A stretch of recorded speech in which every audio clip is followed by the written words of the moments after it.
Te voy a contar algo que ni yo mismo creo haber vivido, y te juro que no me hace gracia recordarlo.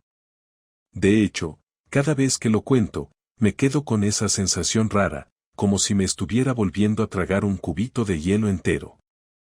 Pero bueno, lo necesitas saber si quieres entender cómo en menos de un mes, mi vida se fue a la mierda. Todo empezó un jueves. Un puto jueves cualquiera. Había salido de currar antes de lo habitual porque el cliente al que tenía que hacer una revisión en su nave de Getafe se había confundido con la fecha y no estaba. Así que terminé antes. En vez de volver a la oficina, me dije, pues a casa, tranquilo, me echo una siesta, que llevo 2 semanas sin parar. Ingenuo de mí. Eran las 14:10 cuando abrí la puerta del piso. Vivimos en un tercero sin ascensor, así que ya iba sudando. Esperaba encontrarme el típico silencio, o a Clara currando desde el portátil en el salón como últimamente hacía algunos días. Pero no. Lo primero que noté fue que no estaba sola. No oí voces, no. Lo que escuché fue música. Pero no en altavoz, ni por la tele. Música bajita. Jazz, para ser exactos. Y Clara, te lo juro, odia el jazz. Siempre decía que le daba ansiedad. Me paré en seco. No entré. Me quedé ahí, en el umbral, con las llaves todavía en la mano. Algo dentro de mí me decía que no debía estar ahí. Me asomé poco a poco por el pasillo. La puerta del dormitorio estaba entornada. La del salón también. No escuchaba a nadie hablando, pero sí pasos, muy suaves. Entonces escuché un ruido que, si has vivido en pareja, reconoces enseguida, el típico movimiento de alguien colocándose rápido la ropa. Una cremallera. Una risa contenida. Otro paso. Silencio. Te juro que me sentí como si estuviera invadiendo mi propia casa. Avancé. Al llegar al salón, vi que el portátil de Clara estaba cerrado. Raro, porque cuando trabaja siempre tiene 1000 pestañas abiertas y café al lado. No había ni taza. Ni notas. Ni el cargador enchufado. En ese momento me vino a la cabeza, esta no está currando. Esta está con alguien. Pero, ¿con quién? ¿Y dónde? Volví al pasillo.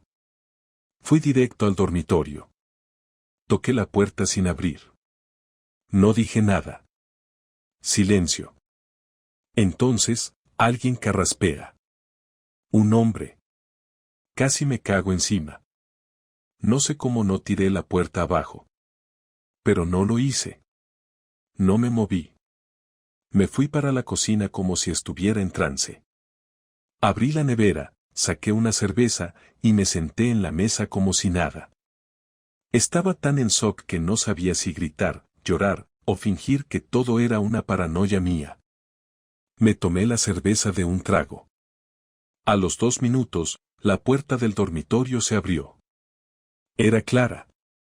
Pelo recogido de cualquier forma, cara un poco colorada, con una camiseta que no era suya. Me miró y se congeló. ¿Qué haces aquí tan pronto? Me dijo, sin ni siquiera saludar. ¿Esa es tu forma de decirme hola? Le contesté, intentando sonar natural, aunque por dentro me hervía la sangre. Se quedó mirándome con una mezcla de susto y cálculo, como si estuviera pensando qué versión contarme. No soy idiota. Ya lo sabía. Lo supe en cuanto escuché ese carraspeo. Pero necesitaba que ella lo dijera. Que lo confirmara. Que tuviera los cojones.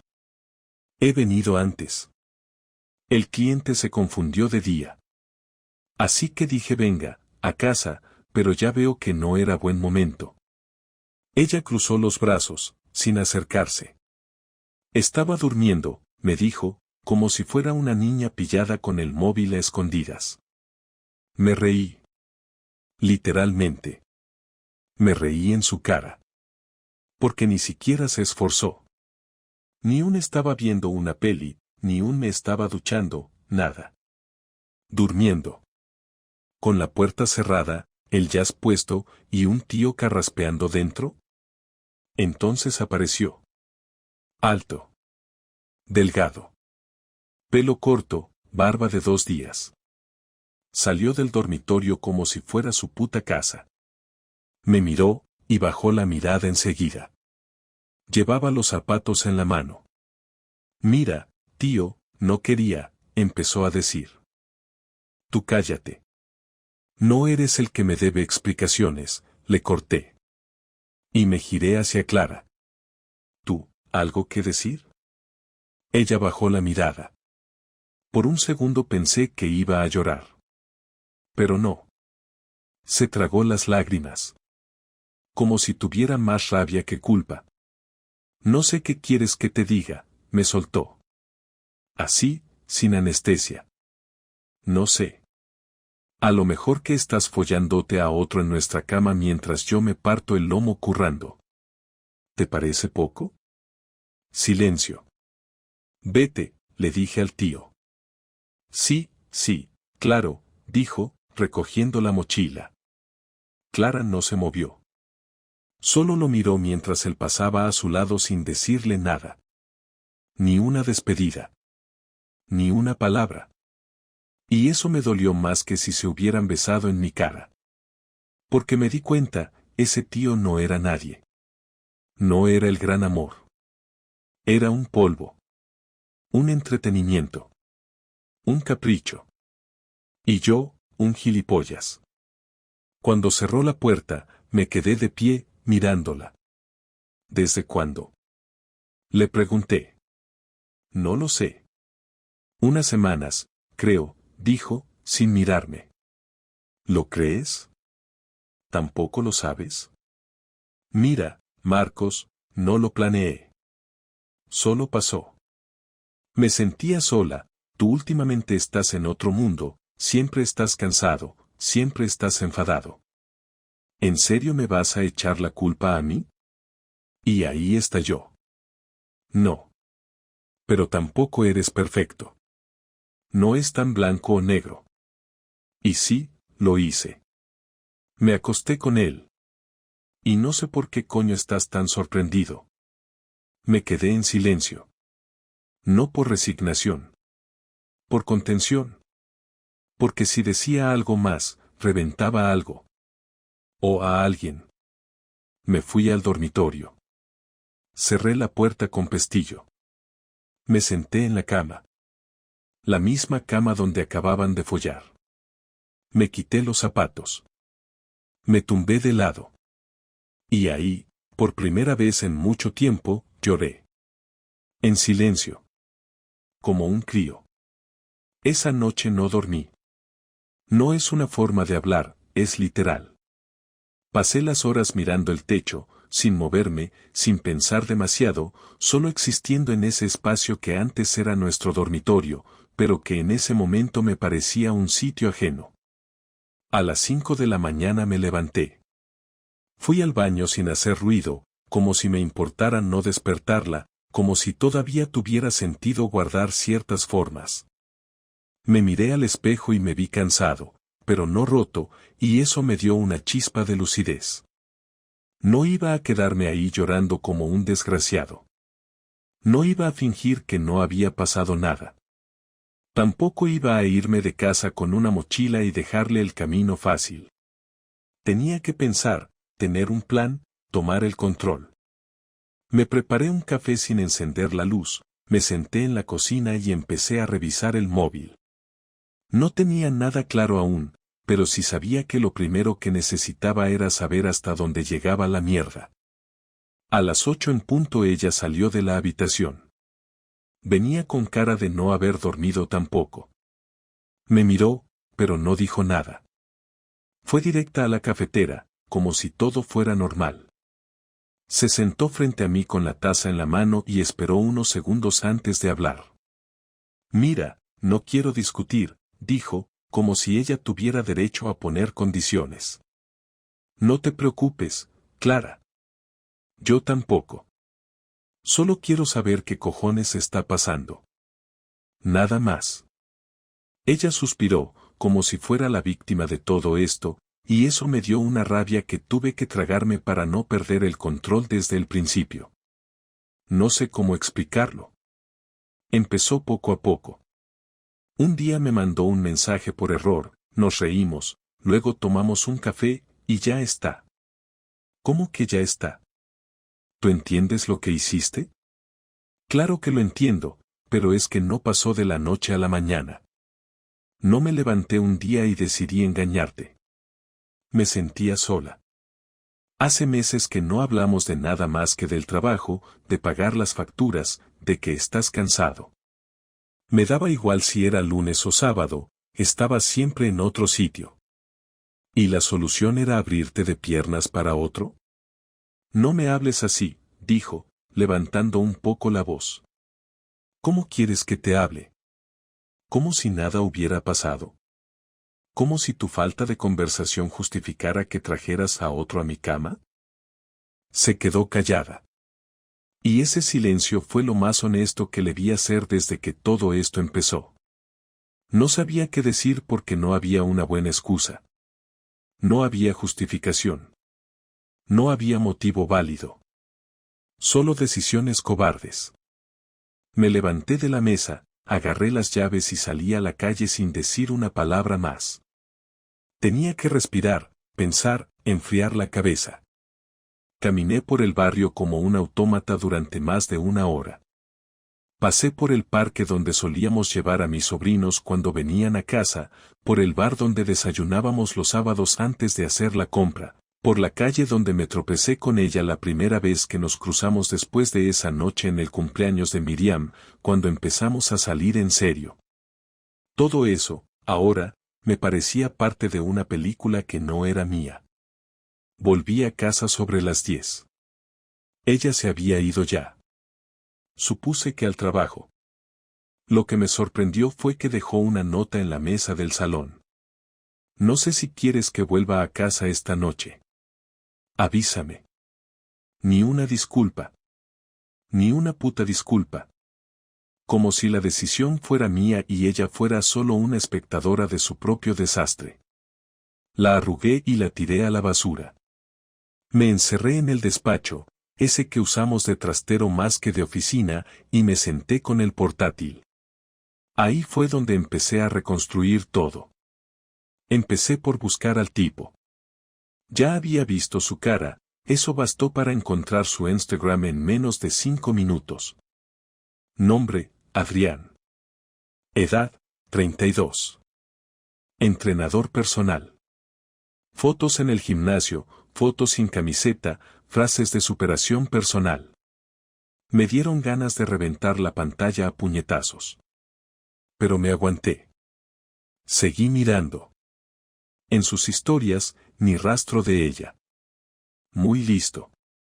Luego busqué en el perfil de Clara. Nada tampoco. Todo limpio, todo cuidadito. Pero cometió un error, dejó abierta su sesión de correo en el navegador. No fui buscando invadir su privacidad. Fui buscando la verdad que ella no tuvo huevos de contarme. Ahí estaban.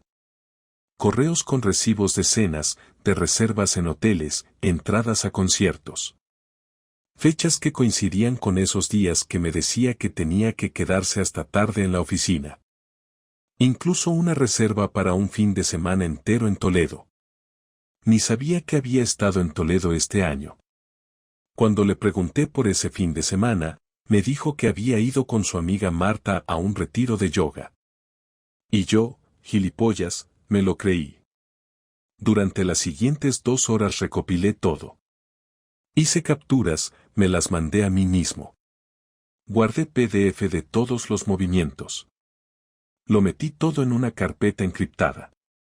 No porque pensara chantajearla, sino porque no pensaba enfrentarme a esto sin pruebas.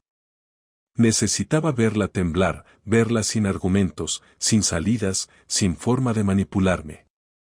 A la hora de comer me mandó un mensaje, ¿hablamos esta noche? Le contesté que sí, que viniera después del trabajo. Nada más. No le di ninguna pista. El resto del día lo pasé como si estuviera viviendo en un cuerpo prestado. Fui al súper, hice algo de limpieza, me duché. Cada cosa que hacía me parecía ajena. Me preguntaba si debía llamarle a alguien, contárselo a un amigo, a mi hermano, a mi madre. Pero no lo hice. Me daba vergüenza. No quería decirlo en voz alta todavía. Era como si al contarlo lo hiciera más real. A las 7:30 Clara entró por la puerta. No me saludó. Fue al salón y se sentó. Yo ya estaba ahí, con el portátil cerrado sobre la mesa, como si fuéramos a negociar un contrato. Bueno, empezó, dime qué quieres hacer. Yo ya sé lo que voy a hacer, pero quiero escucharte antes. Quiero que me digas la verdad. Toda. Desde el principio. Y sin llantos ni excusas. Ella bajó la mirada, se frotó las manos y empezó a hablar. Me dijo que había empezado hace 2 meses, que al principio solo eran mensajes, que se sentía viva de nuevo, que él la hacía reír. Que no fue algo planeado. Que la primera vez que se acostaron fue en su coche, una tarde que me dijo que tenía reunión. Que después de eso ya no supo cómo parar. Que lo intentó, pero no pudo. Que cada vez que estaba con él se sentía más como ella misma. Que conmigo se sentía invisible. Cuando terminó, me miró esperando una reacción. Le dije lo único que podía decirle sin levantarme a gritar. Gracias por contármelo.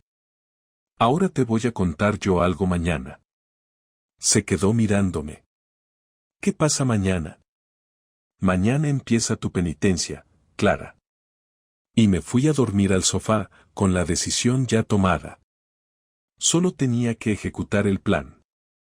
Me levanté temprano, con una sensación extraña entre calma y tensión. Había dormido en el sofá, y lo curioso es que, por primera vez en días, dormí seguido. No soñé, no tuve sobresaltos, solo un descanso plano, vacío, como si mi cuerpo hubiera decidido tomarse un respiro del caos. Me duché, preparé café y desayuné sin mirar el móvil. A las 8:30 ella salió del dormitorio. No llevaba su ropa de trabajo, sino un chándal. Tenía los ojos hinchados, como si hubiera pasado la noche llorando. Se sentó frente a mí sin decir nada, esperando que yo tomara la iniciativa.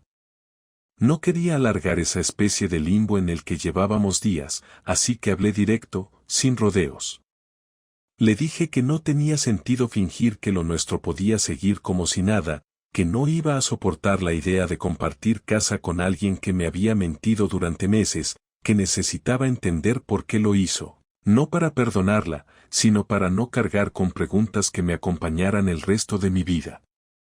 Ella se cruzó de brazos, respiró hondo y dijo que no me iba a convencer de nada, que no sabía si quería seguir casada, pero que tampoco quería verme así. La ironía era perfecta, se preocupaba por cómo me veía, pero no por lo que había hecho. Le pregunté si seguía viéndose con él. No contestó enseguida. Agachó la cabeza y empezó a juguetear con el cordón de la sudadera. Le repetí la pregunta. Dijo que no, que desde el día que la pillé no había hablado con él. No le creí, pero no lo discutí. Solo le dije que no se molestara en mentirme, que ya sabía suficiente.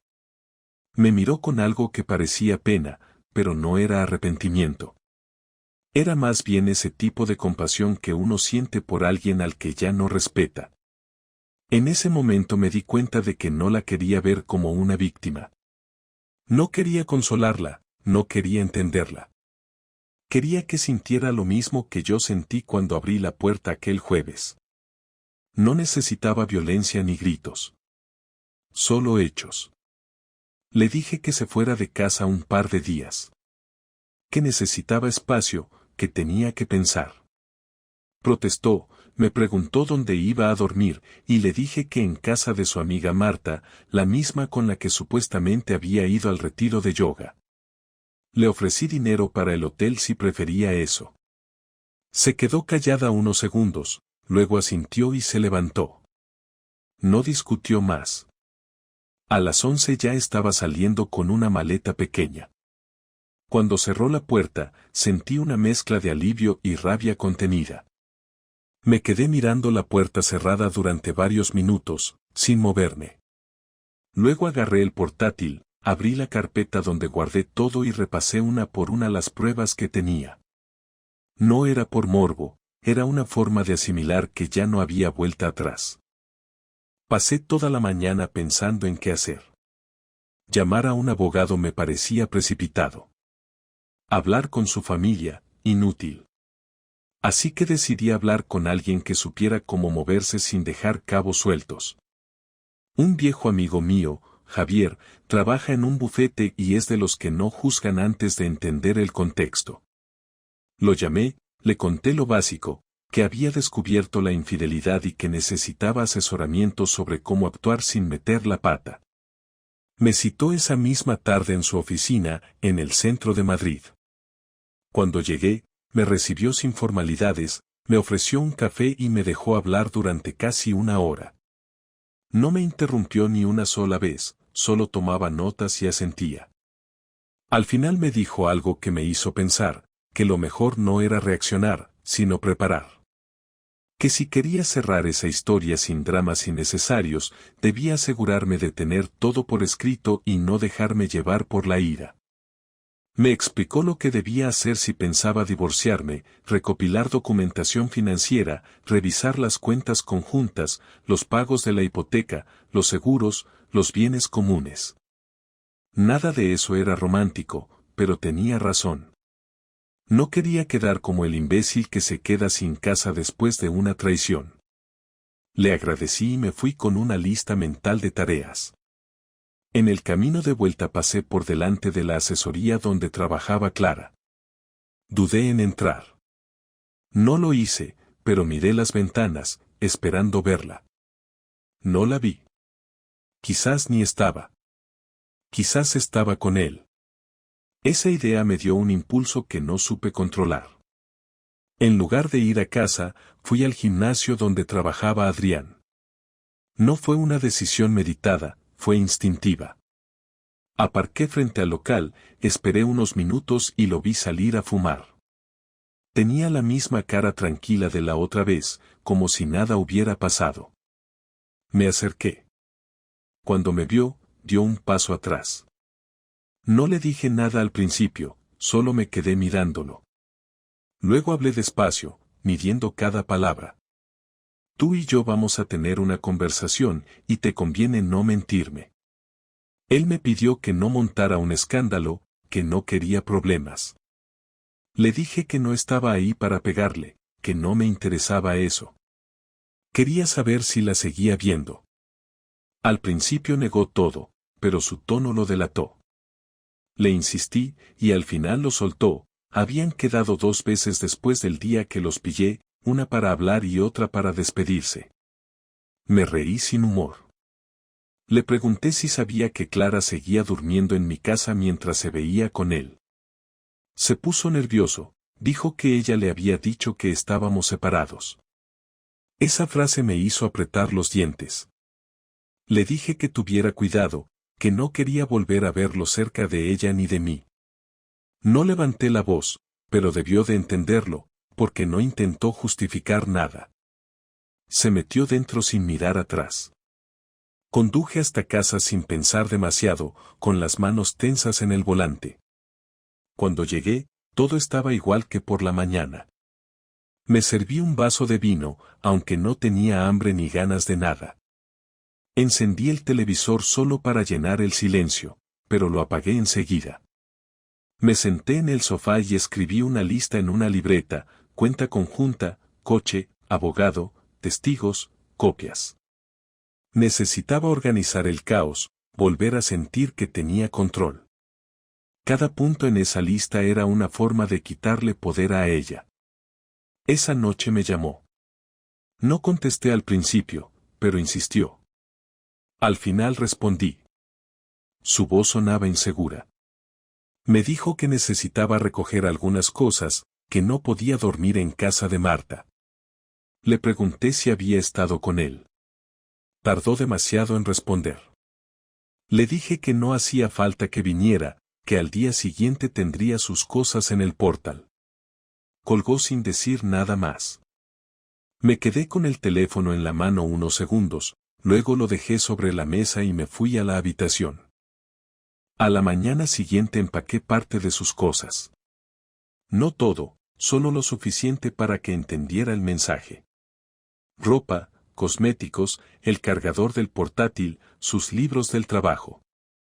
Puse todo en una caja y la dejé junto a la puerta. Me senté en el sofá, esperé a que llegara. No tardó mucho. Entró sin saludar, miró la caja, y me miró a mí. Preguntó si eso era definitivo. Le dije que sí, que ya no había nada que hablar. Intentó acercarse, pero di un paso atrás. No me toques, Clara. Ya no puedes. Ella sintió, se agachó, cogió la caja y la llevó hasta el rellano. Antes de salir, me dijo que no pensaba rendirse, que no quería que todo terminara así. Le respondí que lo único que había terminado era la mentira, y que lo demás no me importaba. Cerré la puerta sin mirarla más. Pasé el resto del día en silencio. Hice lo que me recomendó Javier, saqué copias de documentos, revisé los extractos del banco, anoté fechas, moví dinero a una cuenta individual. Todo lo que antes hacía en automático ahora lo hacía con una precisión quirúrgica. Ya no estaba actuando como un marido dolido, sino como un tipo que había aprendido de golpe a protegerse. Esa noche dormí de nuevo en el sofá. No porque no tuviera cama, sino porque el sofá se había convertido en el único sitio donde podía estar tranquilo. Antes de dormirme, pensé en lo que vendría después. Sabía que el paso siguiente no era la tristeza ni la resignación. Era algo más frío, más calculado. Y lo iba a hacer con la misma calma con la que ella me mintió durante meses. Al día siguiente comenzaría mi venganza. No con golpes ni insultos, sino con acciones que dolieran más que cualquier grito. Lo tenía claro. Y esa certeza, por primera vez desde todo esto, me hizo dormir sin remordimientos. El día que comencé a mover las piezas de verdad me senté en la mesa del salón con el cuaderno abierto y empecé a tachar cosas que ya había hecho y a subrayar lo que me faltaba. No estaba improvisando, cada paso tenía que estar medido, controlado, sin margen para arrepentimientos. Sabía que no podía confiar en ella, pero tampoco quería que la historia se convirtiera en una novela barata. No buscaba escándalo, buscaba justicia, algo concreto, algo que ella pudiera sentir en la piel, no en los oídos. Así que lo primero fue empezar a desmontar su estabilidad. Me pasé por la gestoría donde llevábamos las cuentas conjuntas desde hace años. Pedí la separación de nuestra cuenta principal. Fue más rápido de lo que pensaba. El tipo que me atendió me preguntó si quería mantener las transferencias automáticas para la hipoteca y los seguros. Le dije que sí, que no era un salvaje, que no quería dejar la casa sin uso sin pagar, pero que todo lo demás debía salir exclusivamente de su parte si ella quería quedarse en el piso. Me miró con cara de que ya había visto esto muchas veces, como si supiera exactamente por lo que estaba pasando, y eso me jodió más todavía. Me fui sin mirar atrás, con el justificante en la cartera. Después fui al trabajo.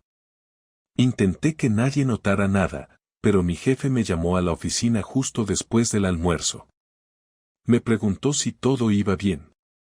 Le dije que sí, que solo tenía un par de cosas personales en la cabeza, que nada grave. Me miró en silencio durante unos segundos, luego me dijo que si necesitaba unos días, que podía tomarme 1 o 2 sin problema. Le agradecí la oferta pero le dije que prefería mantenerme ocupado. Sabía que si me quedaba en casa sin hacer nada iba a empezar a darle vueltas a todo otra vez, y eso era lo que menos necesitaba. Trabajé hasta las 6, con la cabeza centrada en lo que venía después. Esa noche hablé con mi amigo Raúl. No nos veíamos desde hacía meses, pero era de los pocos en los que confiaba sin condiciones. Nos citamos en un bar tranquilo cerca de Lavapiés. Al principio hablamos de tonterías, del trabajo, del Madrid, de la mierda de tráfico, pero luego me preguntó cómo iba todo con Clara. Le dije la verdad, sin adornos, sin exagerar, sin buscar lástima. Lo escuchó sin interrumpirme, con la cara seria, y cuando terminé me dijo que no entendía cómo podía seguir durmiendo en esa casa. Le dije que ya no dormía con ella, que la había echado unos días, que estaba preparando todo para que se fuera definitivamente. Me preguntó si pensaba perdonarla. Le dije que no. Le pregunté si él lo haría en mi lugar y me soltó un ni de coña sin dudar. Me ofreció su ayuda para lo que necesitara. Le dije que sí, que quizás le pediría un favor pronto, algo simple, solo que estuviera disponible cuando la cosa avanzara. No hizo preguntas. Me alegró saber que seguía ahí, que no todos los vínculos eran igual de frágiles. Al día siguiente volví a casa antes que de costumbre. Preparé una carpeta con todos los documentos que había reunido, pruebas de la infidelidad, extractos bancarios, cambios de cuenta y lo más importante, un borrador de acuerdo de separación de bienes. No era un documento legal, no todavía, pero estaba redactado con suficiente detalle para dejar claro que no estaba improvisando. A las 7:10 Clara entró por la puerta. Llevaba la misma expresión que había traído las últimas veces, una mezcla de culpa y rabia mal disimulada. Se quitó el abrigo, lo dejó en el perchero y se quedó de pie mirándome. ¿Todavía no vas a hablarme? Hoy sí, le dije, señalando la carpeta sobre la mesa. Siéntate, por favor. Se acercó con cautela, como si esperara un ataque. Se sentó, abrió la carpeta y empezó a leer. Al principio iba rápido, pero luego empezó a frenar. Cuando llegó a la parte del acuerdo financiero levantó la vista.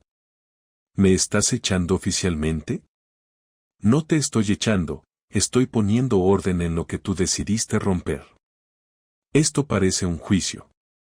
No lo es, porque si lo fuera estarías perdiendo todo, Clara. Esto es un acuerdo razonable. Ni te estoy dejando en la calle, ni te estoy quitando nada. Pero tampoco pienso quedarme en este limbo absurdo donde tú vas y vienes como si nada. Se quedó en silencio un rato. Luego cerró la carpeta y la dejó sobre la mesa. ¿Y si no lo firmo? Entonces tendrás que explicárselo a un juez. Pero te aseguro que tengo todo preparado para que no te convenga hacerlo así. Tengo los mensajes, las fechas, los registros de llamadas, las reservas. Todo. ¿Me estás chantajeando? No, te estoy ofreciendo una salida digna. Volvió a quedarse callada. Luego preguntó cuánto tiempo tenía para pensarlo. Le dije que una semana. Ni un día más. Se levantó, cogió sus cosas y se fue sin decir adiós. Esa fue la última vez que la vi en casa. Durante los días siguientes me dediqué a cambiar contraseñas, cancelar suscripciones conjuntas, dividir facturas, mover objetos personales suyos a cajas y etiquetarlas. No por rencor, sino por necesidad. No quería dejar cabos sueltos. Un día incluso llamé a su madre, le conté lo justo, sin detalles. Me dijo que ya sospechaba que algo pasaba, que Clara había estado rara desde hacía meses, que la veía ausente. No me ofreció ayuda, pero tampoco se puso de su parte. Supongo que no sabía cómo reaccionar. Me limité a decirle que en unos días su hija tendría que buscar dónde vivir, que no pensaba compartir espacio con alguien que había roto nuestra confianza de forma tan descarada. Una tarde, mientras limpiaba el trastero, encontré una caja con recuerdos viejos. Fotos de viajes, cartas, cosas de cuando empezamos a salir. Dudé en tirarla. La dejé a un lado, pero supe que no podía quedarme con eso. Más tarde la llevé al contenedor. No lo pensé demasiado. Era parte del proceso. Era simbólico, sí, pero también necesario. No podía permitirme nostalgia en medio de la reconstrucción. El día que se cumplió el plazo, Clara me llamó. Me dijo que había leído el documento otra vez, que le parecía justo, que no tenía intención de alargar las cosas. Le pedí que lo firmara delante del abogado, para dejar constancia. Me dijo que sí. Quedamos para la mañana siguiente. Llegó puntual, vestida de forma sobria, sin maquillaje, con cara de no haber dormido. Firmó sin leerlo otra vez. El abogado le explicó las cláusulas, ella solo asentía. Cuando terminamos, se levantó, me miró, y me dijo que lo sentía. No respondí. Se fue. Y así, en menos de un mes, cerré el capítulo más largo de mi vida. No con ruido, no con escándalo, sino con orden. Había perdido una esposa, pero no la cabeza. Había ganado algo más importante, claridad. El día después de firmar el acuerdo fue extraño, no porque esperara que algo cambiara, sino porque todo estaba demasiado en silencio. No había discusiones, no había tensión, no había miradas torcidas ni preguntas sin responder. Por primera vez en semanas, el aire en casa estaba limpio. Me levanté sin apuro, desayuné con calma, me senté en el sofá sin mirar el reloj, como si la rutina hubiera dejado de importar. Sabía que Clara pasaría en algún momento del día a recoger las cajas que había ido dejando en el pasillo. No me avisó, y yo tampoco lo necesitaba. Me pasé la mañana ocupándome de cosas simples, poner lavadoras, ordenar el escritorio, revisar papeles del trabajo. Todo me parecía más claro, incluso las tareas más banales tenían una especie de orden que antes no veía. A eso de las 3 de la tarde, escuché el timbre. Me levanté sin prisa, abrí la puerta y allí estaba ella. No traía bolso, ni mochila, ni nada que sugiriera una visita larga. Solo una bolsa de tela y el móvil en la mano. La miré un segundo antes de dar un paso atrás para que pudiera entrar. No dijo nada. Fue directa al pasillo, donde las cajas la esperaban alineadas como soldados. Las revisó una por una, las abrió, comprobó que todo estuviera en orden. No hizo ningún comentario. Yo la observaba desde la puerta del salón, sin intervenir. Cuando terminó, me miró por primera vez. ¿Tienes 5 minutos? Sí. Entró al salón, se sentó en el mismo sitio donde, semanas atrás, le había puesto delante la carpeta con el acuerdo. Yo me senté enfrente. No estábamos nerviosos, ni tensos. Había una especie de aceptación en el ambiente, como si ambos supiéramos que no quedaba mucho más por decir. Aún así, ella habló. No esperaba que las cosas terminaran así, y sé que tú tampoco. No vine a pedirte que lo cambiemos, ni a que me perdones, porque ya entendí que eso no va a pasar. Solo quería hablar contigo sin gritos, sin papeles por medio, como personas que compartieron más de 10 años juntos. Habla, le dije. Te escucho. Se acomodó en el asiento, como si ordenara las palabras antes de sacarlas. Sé que no tengo derecho a pedirte nada, pero me gustaría que, algún día, si es que puedes, te quedes con lo bueno. Sé que ahora eso parece imposible, pero lo digo porque lo pienso. No sé en qué momento empecé a alejarme, no tengo una fecha exacta. Fueron muchas cosas pequeñas, una tras otra, hasta que un día estaba haciendo algo que juré que nunca haría. No tengo cómo justificarlo, pero tampoco voy a fingir que fue un impulso o un error aislado. No lo fue. Lo elegí, aunque no lo admitiera ni siquiera ante mí misma. La miré sin interrumpirla. Quería que dijera todo lo que tuviera que decir, sin detenerse, sin maquillarlo. No me enamoré de él, si eso te sirve de algo. Tampoco fue una gran historia, ni algo que valiera la pena arriesgar todo esto. No sé qué buscaba, tal vez solo sentirme distinta por un rato, escapar de lo que era nuestra rutina, de sentirme apagada. No fuiste tú.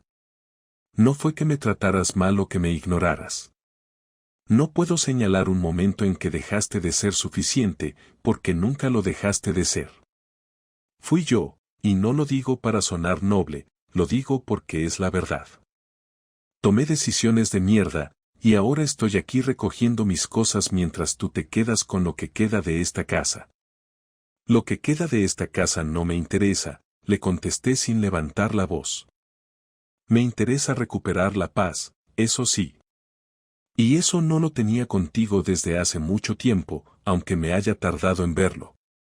¿En algún momento pensaste en perdonarme? Durante los primeros días sí, pero no porque creyera que lo merecías, sino porque me daba miedo admitir que todo se había acabado. Después entendí que no era miedo, era costumbre. Y la costumbre no es motivo suficiente para vivir con alguien que te miente en la cara. Así que no, ya no quiero perdonarte. No porque te odie, sino porque prefiero seguir adelante sin cargar con eso. ¿Y si hubiera sido al revés? Preguntó. ¿Si hubieras sido tú el que lo hubiera hecho? No lo sé, pero si alguna vez me ves en esa situación, tienes permiso para mandarme a la mierda. Así de simple. Ella sonrió por primera vez, una sonrisa triste, resignada, como si supiera que esa sería la última vez que hablábamos cara a cara. Se levantó, fue al pasillo, y empezó a mover las cajas hacia la puerta. Yo la ayudé sin decir nada. Bajamos juntos, en silencio, cargando 3 cajas hasta su coche. Cuando metió la última en el maletero, cerró la puerta y se quedó de pie frente a mí. ¿Quieres que mantengamos algún tipo de contacto? No lo sé, le respondí con honestidad. Ahora no. Tal vez en el futuro, si las cosas se enfrían, si ya no me duele todo esto. Pero no voy a forzar nada. Si alguna vez pasa, pasará solo. Ella asintió. No se despidió con un abrazo ni con un gesto dramático. Solo se subió al coche y se fue. Yo me quedé en la acera un rato más, mirando la calle vacía, sin pensar en nada concreto. No sentí alivio, ni tristeza, ni rabia. Solo vacío. Un vacío necesario. Esa noche volví a dormir en la cama. Lavé las sábanas, cambié las almohadas, abrí las ventanas y dejé que el aire renovara el espacio. No puse música, no encendí la tele. Me acosté con la lámpara apagada y cerré los ojos. No soñé con ella. No soñé con nada. A la mañana siguiente, me levanté sin despertador. Desayuné sin prisa, le escribí a mi jefe para decirle que me tomaría el día. Caminé por el centro sin rumbo, entré a una librería, compré un libro, me senté en un banco y empecé a leer. Me pareció raro poder concentrarme, pero lo hice. Al mediodía fui a comer solo, en una terraza. Me pedí lo que quería, sin pensar si a otra persona le gustaba o no, y por primera vez en mucho tiempo, sentí que la vida me pertenecía otra vez. No había ganado, tampoco había perdido. Solo estaba volviendo a empezar. Después de que Clara se fue por última vez, los días empezaron a pasar de forma más lenta pero sin arrastrarse, y eso me permitió poner las cosas en orden sin que se sintiera como un castigo. No hubo más llamadas, no hubo mensajes, no hubo intentos de volver a hablar de nada. Ella cumplió su parte del acuerdo, se quedó en silencio, desapareció con bastante más dignidad de la que tuvo durante el desastre. Me limité a centrarme en lo mío, a trabajar sin desvíos, a retomar rutinas que había dejado de lado sin darme cuenta, como preparar la cena sin prisas, limpiar la casa un sábado por la mañana, o simplemente dejar el móvil sin tocarlo durante horas. Poco a poco, fui recuperando una sensación de control que creí que ya no iba a tener nunca más. No porque todo estuviera perfecto, sino porque ya no tenía que mirar a nadie esperando explicaciones, ya no tenía que fingir que las cosas estaban bien mientras por dentro todo se me caía a pedazos. Una tarde de domingo, mientras organizaba el armario del trastero, me encontré con una caja que había olvidado completamente. Estaba etiquetada con el año en que nos habíamos mudado juntos por primera vez.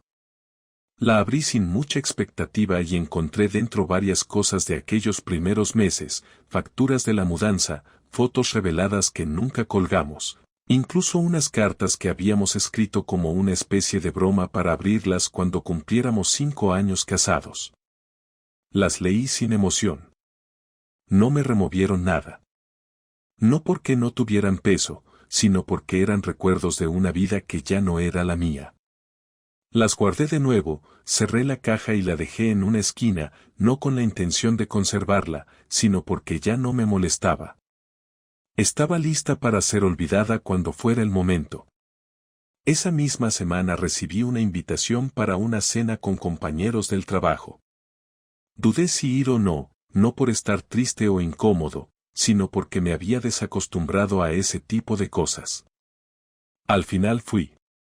Me senté al fondo de la mesa, hablé lo justo, reí un par de veces sin esfuerzo, y cuando alguien me preguntó si seguía casado, respondí con un simple ya no. Nadie pidió detalles, nadie forzó nada, y eso fue suficiente para no sentirme expuesto. Era como si de pronto todos los aspectos de mi vida estuvieran ajustándose a esta nueva etapa sin que yo tuviera que empujarlos. Volví a hablar con mi madre una tarde que me llamó sin saber nada del asunto.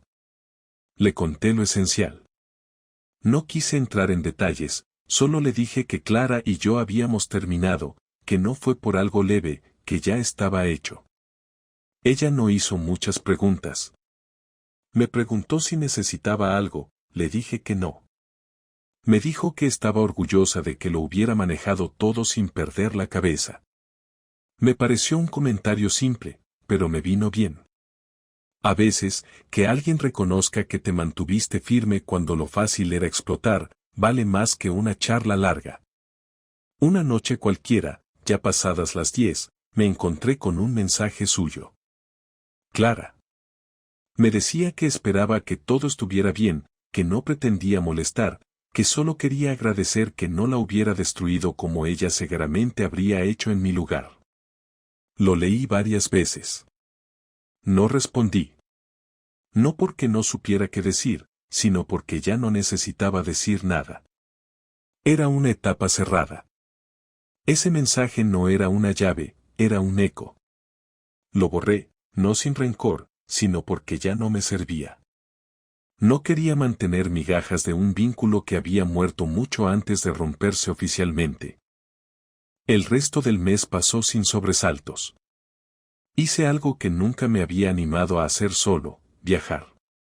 Me tomé un viernes libre, agarré el coche y me fui a pasar 3 días a Zaragoza. No porque tuviera algún vínculo con esa ciudad, sino porque era un sitio donde nunca había estado. Me hospedé en un hotel modesto, caminé por las calles como si fuera un turista sin mapa, comí en bares sin mirar reseñas, hablé con desconocidos, saqué fotos que no mandé a nadie. Fue simple, fue limpio, fue mío. Volví el domingo por la tarde, cansado pero tranquilo, con la cabeza despejada y la sensación clara de que no necesitaba empezar una nueva vida para reconstruir la mía. Una semana después, saliendo del trabajo, me crucé con alguien que me conocía desde hace años pero que nunca fue más que un saludo en el ascensor. Paula. Me preguntó si me apetecía tomar algo. Dudé, pero le dije que sí. Fuimos a un sitio cerca, hablamos de cualquier cosa menos de nuestras vidas personales. No le conté lo de Clara, no esa vez. Solo escuché, hablé lo justo, y disfruté de la normalidad de una conversación sin peso. No fue una cita, no lo sentí así. Fue solo una interacción limpia, sin obligaciones, sin doble intención. Me gustó. No por lo que pudiera significar, sino por lo que no significaba. No era una puerta a nada, era solo una tarde bien aprovechada. Un viernes al mediodía, volviendo de la compra, me crucé con Clara. No fue planeado. Caminaba en dirección contraria, y cuando me vio se paró en seco. Yo también. Nos miramos un segundo. No había odio, no había ansiedad. Solo dos personas que una vez compartieron demasiado y ahora no tenían nada que decirse. Me acerqué lo suficiente para hablar sin gritar. Hola. Hola, me respondió. ¿Todo bien? Sí. ¿Y tú? También. No hubo más. No lo necesitábamos. Cada palabra adicional habría sido forzada. Nos quedamos unos segundos en silencio. Luego ella asintió con la cabeza, como una despedida sin ceremonia, y siguió caminando. No me giré. No lo necesitaba. No porque fuera fuerte, sino porque esa escena ya no era relevante. No significaba nada. Esa noche, mientras me preparaba la cena, pensé en todo lo que había pasado en ese mes. No intenté buscarle sentido, no busqué lecciones escondidas. Solo observé cómo todo había cambiado de forma concreta, sin adornos, sin finales cinematográficos. Lo que pasó, pasó. Lo que terminó, terminó. Y lo que venía, si venía, me iba a encontrar preparado, no porque me hiciera ilusión, sino porque por fin entendí que ya no cargaba con lo anterior. Comí en silencio, sin mirar el móvil, sin distracciones. Luego salí al balcón, me senté y miré la calle. La ciudad seguía con su ritmo, los coches seguían pasando, la gente seguía yendo y viniendo, y yo estaba ahí, sentado, sin miedo, sin culpa, sin necesidad de justificar nada. No era un nuevo comienzo, no era un renacer, no era nada de eso. Era simplemente el momento en el que las cosas se calman después del ruido. Y con eso, me bastaba.